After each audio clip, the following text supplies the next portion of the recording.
Part 2. Into the depths. The entrance to the dungeon yawned before us, a dark cavern littered with sharp stalactites and jagged stalagmites that glistened in the torchlight.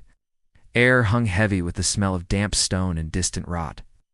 The faint drip of water echoed, each drop a reminder. Here, time moved differently. A sudden pang. The system cut in. We heard it. Not a voice, but words etched into the air.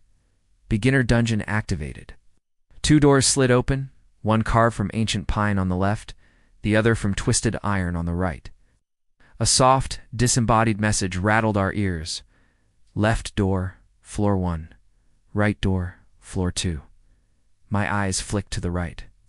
The promise of skipping straight ahead tugging at me. But Amelia shook her head, her white mage's resolve reflected in the flat of her palm. We should clear the first floor, she insisted. Her tone left no room for argument. I lowered my shoulders and followed her through the left door. Floor 1. The narrow passages immediately. The passage tightened, walls pressing in. My torchlight danced over slick walls, and the air tasted of ancient stone. Every step forward heightened the tension. It felt as if the dungeon itself watched, waiting. Then from yawning darkness, goblins sprang forth, low snarls, jagged knives. The ambush hit fast. My sword rose, carving arcs of steel. Goblin blades clattered against armor. Amelia hovered behind me, hands glowing green, and healed the cuts before I'd even felt them. Short, brutal leech strike landed home. Within moments, the goblins lay still. Silence washed over us, broken only by our ragged breath. Ahead, a dust-grimed chest held our reward.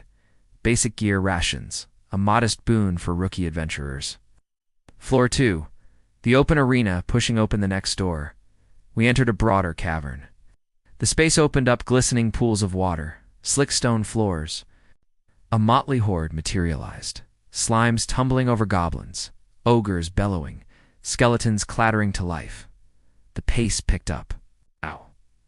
I charged forward, the clang of my sword meeting bone, flesh, and goo. Amelia's magic flared sparkling spells that chased away the darkness and stitched wounds from sudden blows. Each enemy we felled shifted the battle's momentum. Eventually, the room fell silent, except for our breathing. Another chest glowed at the back and side. A vial of bright blue liquid, promising strength for whatever lay ahead. Floor 3. Troll's Den. The third door creaked open into a vaulted chamber. A hulking troll stood at its center, deep green skin, knotted with scars. Yellow eyes burning, wielding a club as large as a tree trunk. The ground shook with each stomp.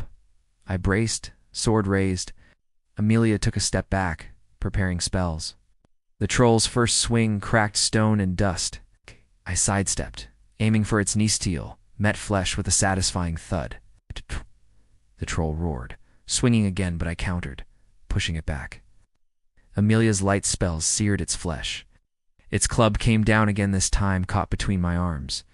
I grunted, wrenched it aside, and delivered the killing blow. A roar, then silence.